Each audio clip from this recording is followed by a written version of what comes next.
ज्ञानानन्दमयं देवं निर्मलस्फटिकाकृतिम् आधारं सर्वविद्यानां हयग्रीवमुपास्महे। श्री हयग्रीव संपदा स्तोत्रम्। हयग्रीव हयग्रीव हयग्रीवेति यो वदेत् तस्य निस्सरते वाणी जह्नुकन्या प्रवाहवत्।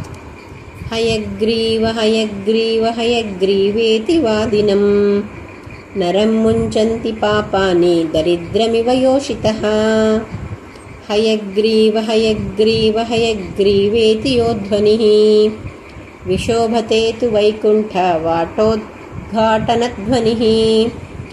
श्लोकत्रयमिदं पुण्यं पठतां सम्पदां पदम् वादिराजयति प्रोक्तं हयग्रीवपदाङ्कितम् इति श्री वादिराजतीर्थ श्रीचरणकृतं श्री हयग्रीव संपदा स्तोत्रम्।